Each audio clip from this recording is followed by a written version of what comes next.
She stood up and screamed, "Apologize to my husband or leave." I used to think nothing in this world could hurt me more than losing my husband, Mark. When he died 10 years ago from a sudden heart attack, it felt like the ground opened and swallowed half my soul. The only thing that kept me breathing was our daughter, Lily Cooper, my sunshine, my heartbeat, my reason for waking up. She was 25 now, grown, married, gone from the home she once filled with laughter and messy bowls of cereal and late-night TV marathons. But in my heart, she was still the girl who held my hand during thunderstorms, who climbed into my bed when she had nightmares, who promised she'd never leave me alone in this world. Promises, naive, childish promises, break with adulthood. I watched that truth unfold slowly, painfully, and finally explosively on the day she screamed, "Apologize to my husband or get out." But that moment didn't appear from nowhere. It grew, quietly, secretly, hidden in the walls of her perfect suburban house. This is how it happened. It was a cold March morning when I decided to visit Lily. Burlington still had patches of snow on the ground, and the sky was the color of unpolished silver. The kind of day where the heater in the car fights its hardest, but your fingers still feel numb on the steering wheel. I had texted her earlier, "I'm coming today, honey. I missed you." No reply, not unusual. She'd become slow with texting ever since she moved in with her husband, Matt Caldwell. I told myself she was just busy. That's what parents do. We lie to our own hearts to protect ourselves. The drive took nearly 2 hours along winding Vermont back roads until I reached Willowbrook Heights, a place that looked like a Hallmark movie set. Wide streets, trimmed lawns, and houses painted in calming colors like olive green, soft gray, and cottage blue. Matt and Lily lived in a creamy beige 2-story home with white shutters, a maple tree in the yard, and a flag on the porch. A little American dream. A little too perfect, if you asked me. I parked, grabbed the lemon bars I'd baked for them, and walked to the door. Before I could knock, I heard laughter inside, Lily's laugh, and a deeper voice, Matt's. My smile faltered. She rarely laughed like that around me anymore. I rang the bell. The door swung open, and my daughter practically flew into my arms. "Mom!" she exclaimed, hugging me tight. I melted instantly. She smelled like vanilla shampoo and fabric softener, comfort, home, my baby girl. Behind her, Matt appeared in his usual button-down shirt and perfectly styled sandy blonde hair. "Hello, Mrs. Cooper," he said with a polite nod. "Hi, Matt," I replied. He wasn't rude. He wasn't loud. He wasn't anything obviously wrong. That was the problem. He was quietly tense, quietly judgmental, quietly in control. Subtle danger isn't any less dangerous. "Come in, Mom," Lily said cheerfully. "I made lemon ginger tea, just for you." "You didn't need to, sweetheart," I said. "Well," she insisted, Matt added, placing his hand on her back. Something in the way he said it bothered me. Not the words. Those were harmless. The tone, the ownership. Inside, the house smelled like cinnamon candles and laundry detergent. Everything spotless, every pillow fluffed, every photo frame aligned perfectly. Too perfectly. I remembered Lily's apartment before marriage, books on the couch, coffee mug stains, socks everywhere, dishes in the sink for days. She was messy and alive. This house didn't look lived in. It looked maintained. We sat at their oak dining table. Lily placed a plate of turkey sandwiches, apple slices, and kettle chips in front of me. Simple, classic American lunch. "So, Mrs. Cooper," Matt said, "how's everything at home? Still doing everything alone?" I raised an eyebrow. "Of course. I manage fine." He gave a half smile. "You're 62. You should think about hiring help. Can't rely on Lily forever." I froze. Rely? I hadn't asked Lily for anything, not a ride, not groceries, not help fixing the light bulb.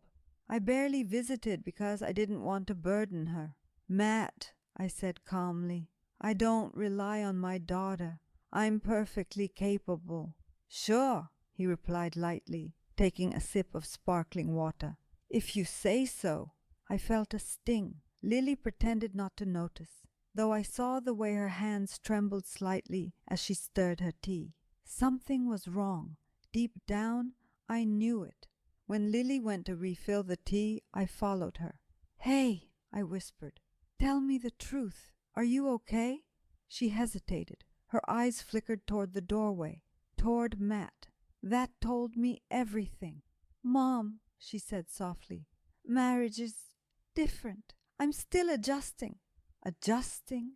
The word women use when they're not ready to say struggling. Does he pressure you? I asked. No, nothing like that, she said quickly. Too quickly. She opened her mouth to say something else, but... Lily, Matt called from the living room. You okay in there?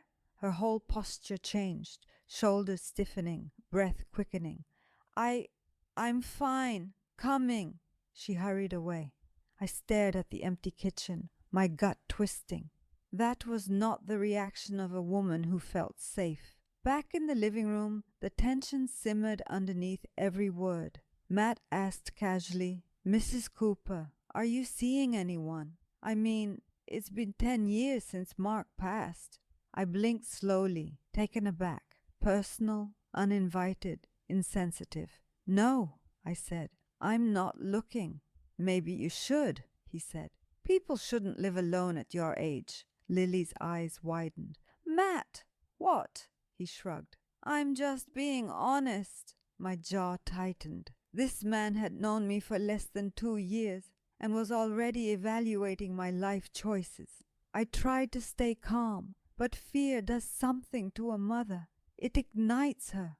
I turned to Lily. Honey, are you happy here? Her eyes darted to Matt. Mom, Are you happy? I repeated. Matt set down his glass hard. What are you implying? I'm not implying anything, I said sharply. I'm asking my daughter a question. She is happy, he snapped.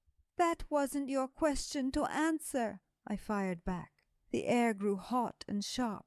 Lily looked terrified. Mom, please. But I kept going. She's not herself, I said. She's jumpy. She looks at you before she speaks. That's not normal. Matt's face hardened. You're accusing me of controlling my wife. You are controlling, I said, my voice cracking. You may hide it under politeness, but you control everything she says and does. Mom, stop, Lily cried, but I'd already said it. The words hung in the air like smoke. Matt stood up, jaw clenched. You need to leave. But Lily stepped between us, shaking, crying, her voice trembling like a leaf in the wind. No, she sobbed. No more fighting. Please. She turned to me, her mother, her safest person in the world. And then she said the sentence that tore my heart open. Apologize to my husband or get out. The room spun. I stared at her. You want me to apologize to him? She was sobbing uncontrollably now. Mom, I can't take this. I can't handle choosing between you two.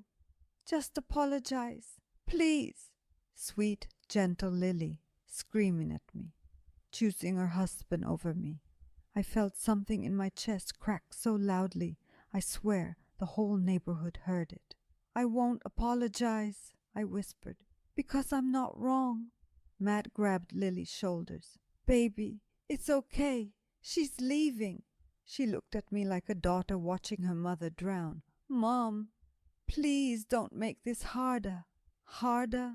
My own daughter was asking me to bow down to the man she feared. I picked up my purse with shaking hands. I never wanted to hurt you, I whispered. She didn't look at me, so I left, and the door closed, quietly, gently, as if sealing me out of her new life. I stood there in the hallway, frozen, as Emily's words echoed in the air like a gunshot. "Apologize to my husband, or get out!" I had never heard my daughter sound like that. Her voice was sharp, tight, almost trembling, not with fear, but with a kind of fierce protectiveness that startled me. For a moment, I couldn't even remember why we were fighting. All I could see was my little girl standing there, jaw clenched, cheeks pink, defending a man I had only known for a few years. But that man, her husband, was standing behind her, arms folded tightly across his chest. Daniel, Navy veteran, software engineer, polite, calm, always respectful. The kind of man any mother should be grateful her daughter ended up with. Yet here we were. I felt my throat tighten. "Em," I said, trying to steady my voice. "You don't yell at me in my own house." Her eyes flashed. "You insulted him in his house." I opened my mouth and closed it again. My heart thudded heavily inside my chest. I felt anger, frustration. But underneath that, I felt something else too. Hurt and fear. Fear that I had just broken something I didn't know how to fix. Daniel shifted uncomfortably, but he didn't say a word. His silence made everything worse. "Your husband disrespected me first," I muttered. Emily threw up her hands. "Mom, he asked you, very politely, to stop criticizing how we raised Mason. That's not disrespect. That's a boundary." I felt heat crawl up my neck. I wasn't criticizing. I was giving advice. "Unwanted advice," she said. "You do that all the time. You come over, you point out everything you think we're doing wrong. The baby schedule, the food we buy, the way we organize the living room, the brands of things we use. You do it constantly." "That's because I've lived longer," I snapped. "I know things. I want to help." "But you're not helping," she shot back. "You're judging. You're making us feel like we're incompetent in our own home." Her voice cracked at the end of that sentence, and that small break, that little fracture, punctured through my defensiveness, like a pin through a balloon. Emily." I reached for her, but she stepped back. "Mom, I love you, but you either apologize to Daniel or you leave for the night. We're not doing this toxic cycle anymore." The word toxic hit me like a slap. Daniel finally spoke quietly. "Mrs. Bennett, you don't have to apologize if you don't want to. We just need some respect for how we do things. That's all." He sounded sincere, calm, even gentle. And somehow that made me feel worse. I didn't trust my voice, so I grabbed my purse from the entryway bench. "I'll come back when you've both calmed down," I said stiffly. Emily looked devastated, but she didn't stop me. As I stepped outside into the chilly Minnesota evening, the weight in my chest felt unbearable. I sat in my car, my hands shaking as I fumbled for the keys. I wasn't ready to cry, not yet. Instead, I drove home in silence, every mile deepening the ache in my gut. My small single-story house sat quiet in the dark, the porch light flickering like it couldn't decide whether to stay on or give up. I kicked off my shoes, tossed my purse onto the sofa, and collapsed into my armchair. The silence was suffocating. I replayed everything in my head: Emily's face, Daniel's calm disappointment, my own voice, sharp, harsh, defensive. Why had I reacted like that? I closed my eyes and rubbed my temples. I knew exactly why. Because I had been treated the same way by my mother. The criticisms, the constant corrections, the belief that everything I did wasn't good enough. I thought I had escaped that pattern, but maybe I had carried it with me instead. I remembered standing in my own kitchen years ago, holding Emily as a toddler, while my mother said, "You're letting her walk around barefoot. No wonder she's always sick." I could still feel the sting of humiliation, the way I bit my tongue, the shame burning my cheeks. Now I had turned into the same woman I promised myself I would never become. I leaned back, covered my face with both hands, and finally let a few tears escape. It was almost 10 p.m.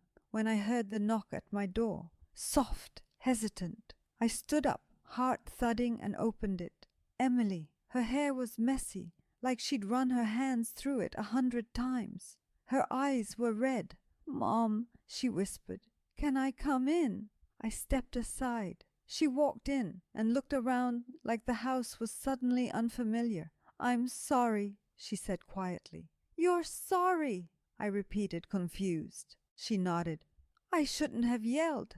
I shouldn't have said, 'Get out.' But you hurt Daniel. And when he's hurt, I get defensive. Maybe too defensive." I sank onto the sofa. "No, sweetheart, I shouldn't have said what I said. I went too far." She sat beside me, picking at a loose thread on the cushion. We want you in our lives," she said. "We want Mason to grow up knowing you, but we need to feel like you trust us, like you believe we can do this." Her voice trembled again, and I felt my heart crack. "Em," I whispered, taking her hand, "you're an amazing mother, and Daniel is a good husband. I know that. I really do. I'm still learning how to be a mom to an adult daughter." She let out a shaky breath. "And I'm still learning how to be someone's wife. We're all learning." "Are you happy?" I repeated. Matt set down his glass hard.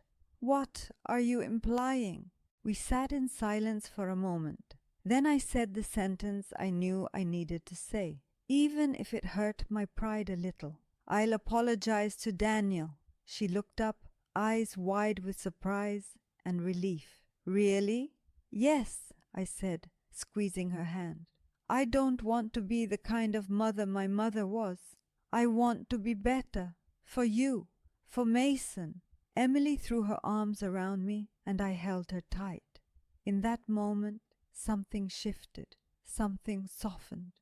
We weren't mother and child anymore. We were two adults trying to repair something fragile, but still precious. The next morning, I went with Emily back to her house. I felt nervous, more nervous than I had felt in years, but I kept walking. Daniel was in the kitchen making coffee.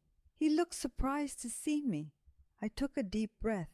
"Daniel," I said, "I'm sorry for what I said last night. I was out of line.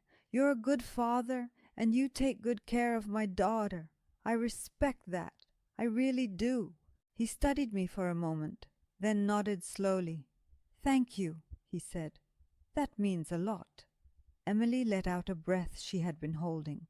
Daniel walked over and hugged me. I wasn't expecting it, but I hugged him back. And that was the moment, right there, when I knew I had done the right thing. Not because I had swallowed my pride, not because I admitted I was wrong, but because apologizing meant protecting something more important than being right. My family. The air was crisp as I stepped onto the porch of Emily and Daniel's house that morning. Light snow dusted the driveway, and a thin frost glittered on the porch railing. Inside, the scent of coffee and baby powder mingled, familiar, soft, domestic. I pushed open the door, took off my coat, and knocked lightly on the kitchen door frame. Emily looked up from stirring a pot of oatmeal. Mason was in his high chair, chubby little hands grasping at a banana slice. Daniel stood behind the counter, pouring coffee into 2 mugs. For a moment, the room was peaceful, ordinary, the kind of scene you see in perfect family adverts. It felt like a fragile truce, newly formed. I cleared my throat. "Good morning." Daniel turned, saw me, and nodded. There was a flicker of something. Surprise, I thought, and maybe relief. Emily glanced at me uncertainly. Mason babbled and offered me a piece of banana. I took it, smiling to catch his eye. "Hi, buddy," I said softly. Emily exhaled. "Mom, thanks for coming." I nodded. "Thank you for asking me." We sat around the kitchen table. Oatmeal, toast, coffee, baby cereal. For a moment, dinner table felt like an altar of healing. Simple, honest, human. Then Sarah, that's me, decided to test the waters. "How's work going, Em?" "Good," Emily said, smoothing her hair. "I'm back at the clinic twice a week now." "And Mason?" I asked, lifting the bowl of bananas and cereal closer to his mouth. He grabbed it with both hands, grinning. "He's growing fast," Daniel said, rubbing his jaw. "Teething badly, though." They spoke, and I listened. No tension, no accusations, just life. After breakfast, Emily asked me if I wanted to stay for a bit. I agreed. She suggested I help with laundry. I folded a few baby onesies while she bathed Mason. The steam filled the bathroom, wrapping me in warmth. As I held a tiny hooded towel, I whispered softly, "He's adorable." Emily smiled. Real smile, not the forced one from days before. "He is." And in that small space of warm water and soft cotton, I felt something shift inside me. The anger, the guilt, the hurt, they all softened just a little. That evening, after Mason was asleep, Emily left us alone in the living room. I looked around at the cozy Arctic blue walls, the framed black and white photos, the small bookshelf filled with children's books and novels. Everything was carefully arranged, but there was also clutter, a half-finished knitting project on the sofa arm, a pair of muddy sneakers by the door, dust gathering on the windowsill. It looked lived in again, real. Daniel sat down across from me, holding his mug of coffee. "You know," he said slowly, "what you said last week, some of it hit hard. I realized I've been trying too hard to keep things perfect. Maybe I was overprotective, overbearing. I saw how comfortable your house was when you visited. Not perfect, messy in a good way, real." I nodded, remembering the old chairs with lopsided cushions, the living room rug with a stain from spilled tea, the kitchen counter cluttered with recipe books and magnets. "I forgot what messy can mean," he said quietly. "I thought indoors needed to be controlled so nothing gets broken.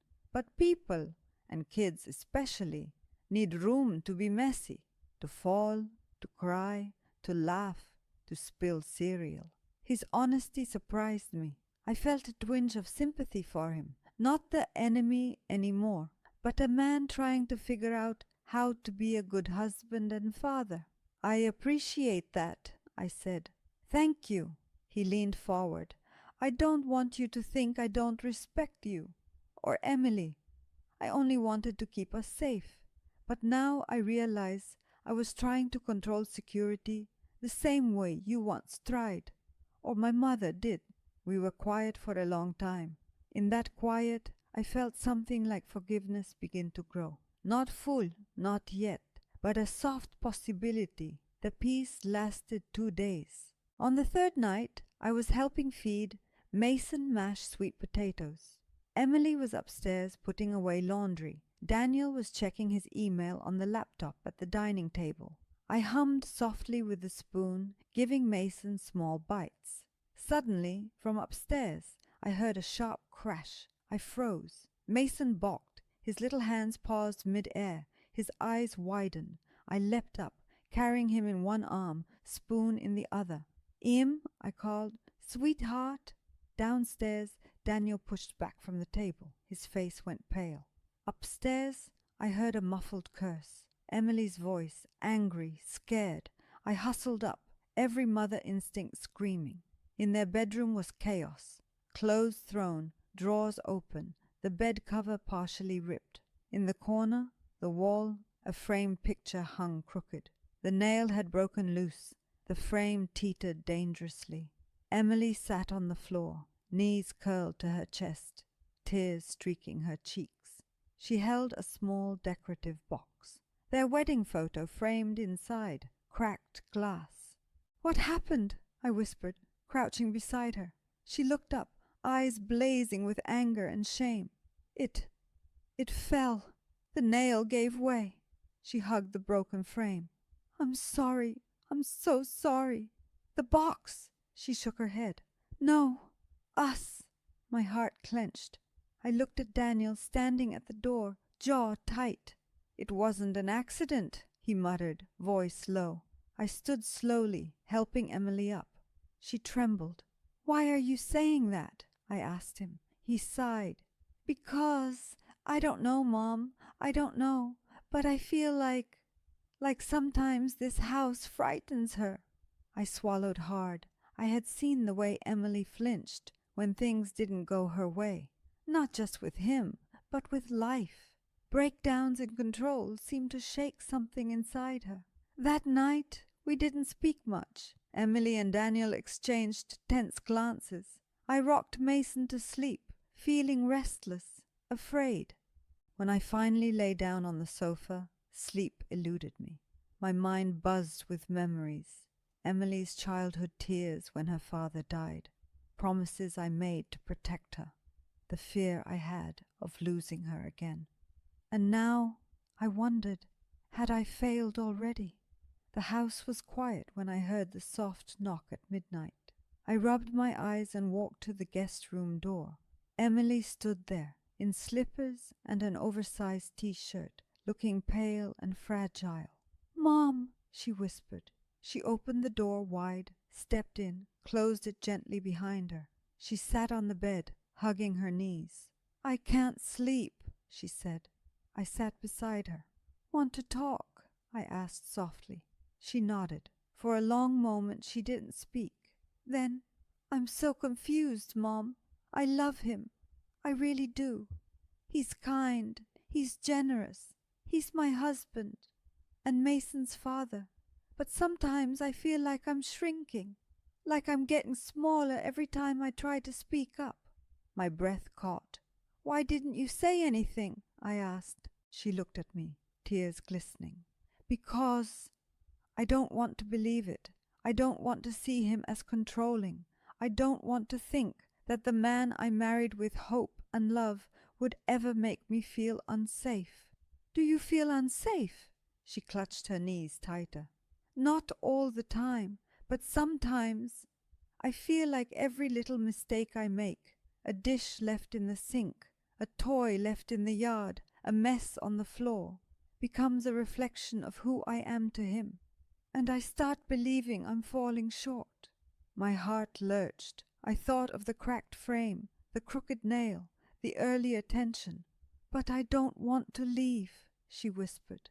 "Not yet, because I promised myself that marriage would be different, that love would save us, and I want to believe it will." I took her hand. "Em," I said quietly, "you deserve to feel safe, to feel heard, to feel human." She shook her head. "I'm scared, Mom." I hugged her. "Healing takes time," I whispered, "and sometimes the hardest part is admitting that something's broken." The next day I left early, before dawn. I didn't say goodbye. I just walked out quietly, with Mason's small knit hat in my pocket. As I drove home through silent roads and grey skies, I thought about what I'd heard, the fear, the shrinking, the quiet acceptance of pain. I thought about my own mother, how she used to say, "A house isn't a home if it doesn't let you breathe." I realized then I couldn't just pretend that everything was fine. Pretending was what had broken us in the first place. That afternoon I called Emily. "Honey," I said softly, "let's come over Saturday. Me and a friend. Just visit. No big talk, no tension." She was quiet. Then she sighed. "Mom, I'd like that." It was small, but it was something real. A few days later, I received a message from my neighbor, my old friend, Marianne Jacobs. An offer.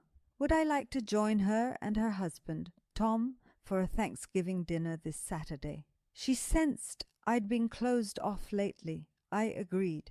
On Saturday morning, I baked my famous pumpkin pie and pecan cookies, packed them carefully, and drove to Burlington. My mind buzzed with hope and apprehension. When I arrived at Emily's house, the windows glowed softly with yellow light. I rang the doorbell. Emily opened the door, surprised. "Mom, you came early."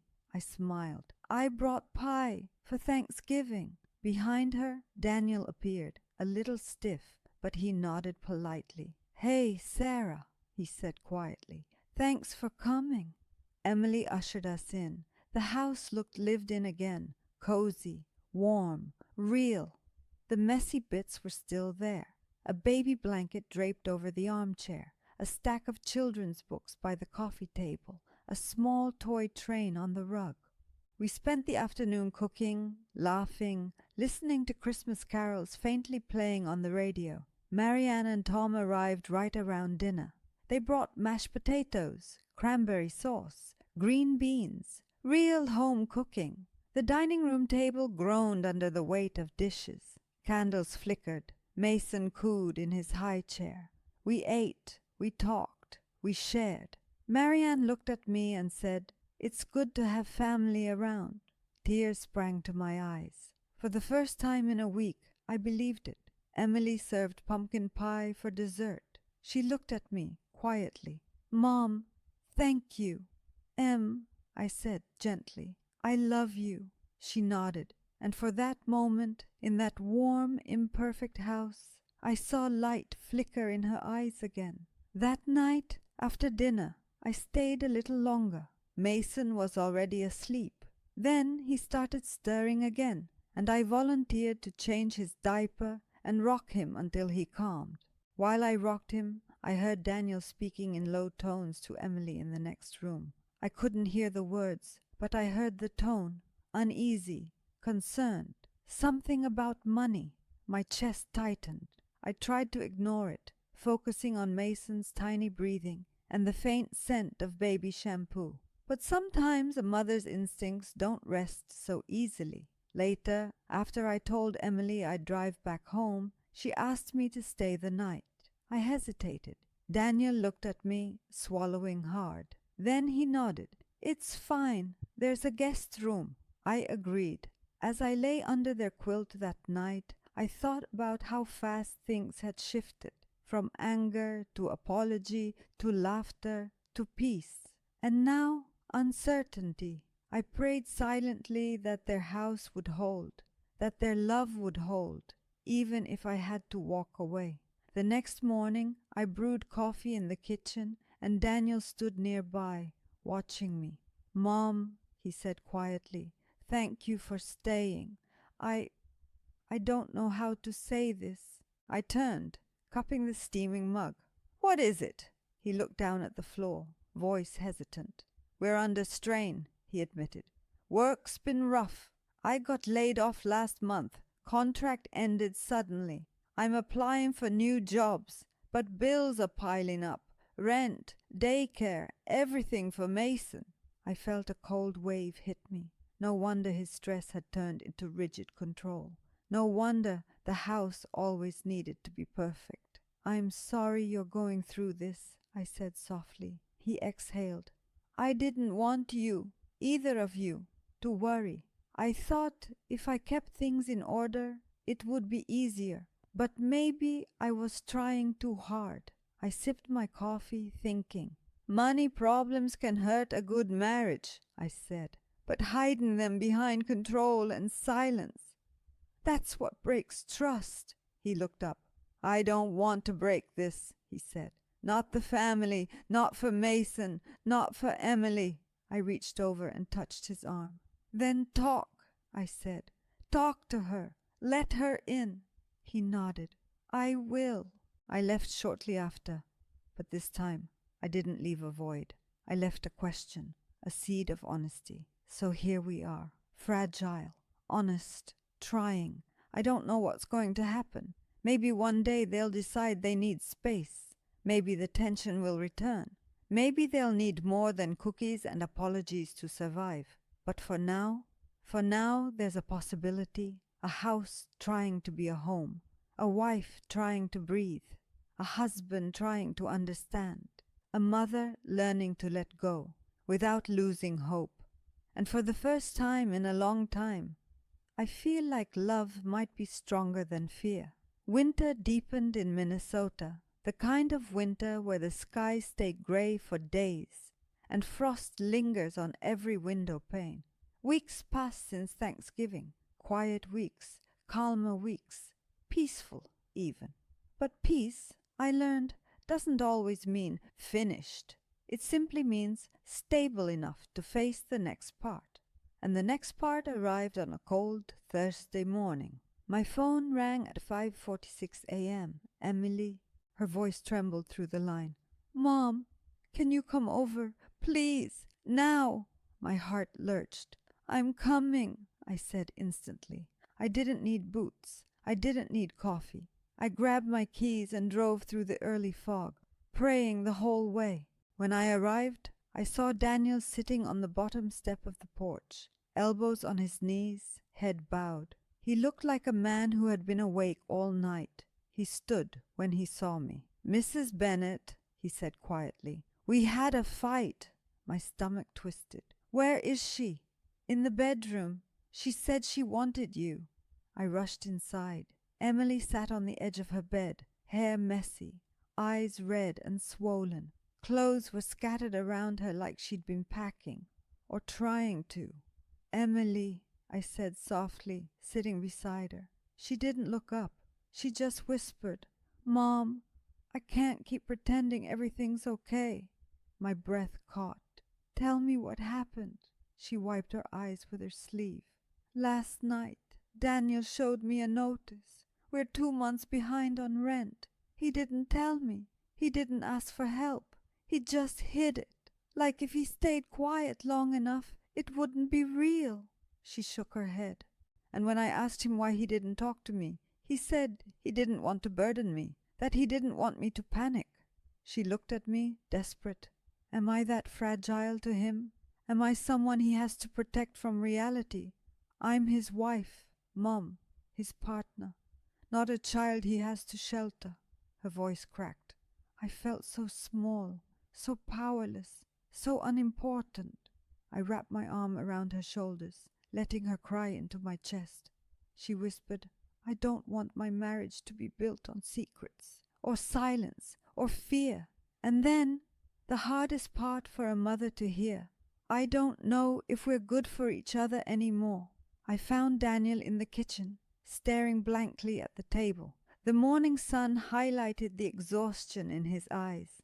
I didn't mean to hurt her, he said before I even spoke. I swear, I just didn't know how to tell her. I felt ashamed, like a failure. You're not a failure, I said gently. You're overwhelmed, and you're scared. He laughed weakly. Yeah, terrified. I want to provide. I want to be somebody she can lean on. Somebody who doesn't break. But you broke anyway, I said softly. He closed his eyes. Yeah, I did. Daniel, I continued, marriage isn't about being perfect. It's about being honest. Emily didn't marry you to be protected from the truth. She married you to face the truth with you. Silence stretched between us. Then he whispered, I love her more than anything, but I don't know if she believes that anymore. She does, I said, but love needs oxygen, and right now the two of you have been holding your breath. I made a pot of coffee and called Emily into the living room. She came down slowly, like someone carrying invisible weight.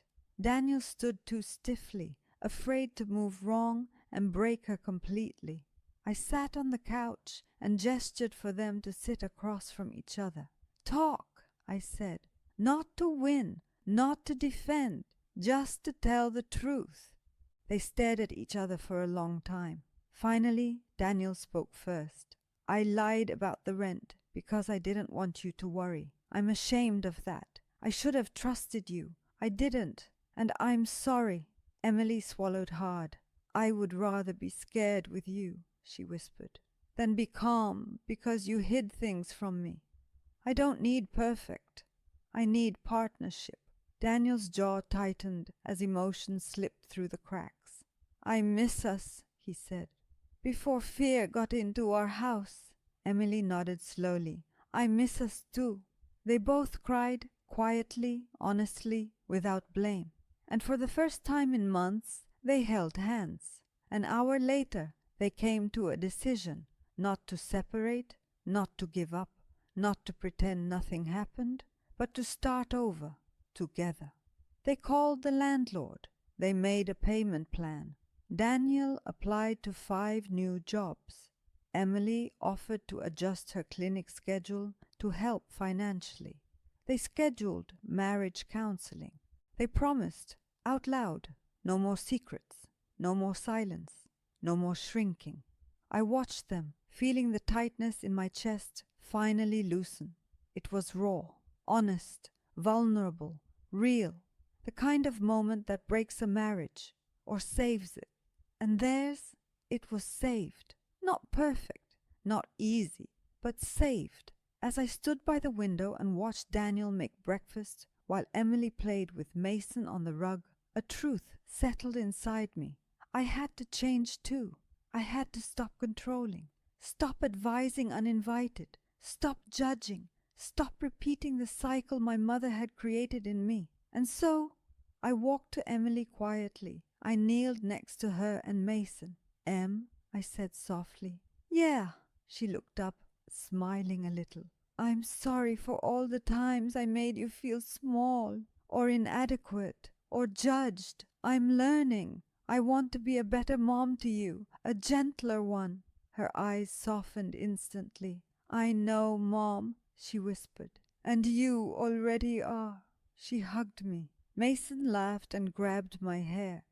We all laughed with him. It wasn't a perfect picture, just a true one. 1 year later, on a breezy spring afternoon, Daniel had a new job at a tech firm in Minneapolis. Emily was working part-time, happier than I'd seen her in years. They moved into a slightly larger townhouse with a backyard for Mason. Counseling helped them rebuild communication, really rebuild it. And me, I learned to visit with love, not criticism. At Mason's 2nd birthday, Daniel came over, hugged me tightly and whispered, "Thank you for not giving up on us." I squeezed his hand. "Thank you," I said, "for fighting for her." Emily leaned into Daniel's side, smiling wider than I had seen in a long time. Their home was warm, messy in the right places, filled with love, and full of breath, the oxygen their marriage once lacked. For the first time, I realized apologies don't weaken families. They save them. And when my daughter once screamed, "Apologize to my husband or get out," I thought it was the beginning of the end. But it was only the beginning of us finally becoming a real family.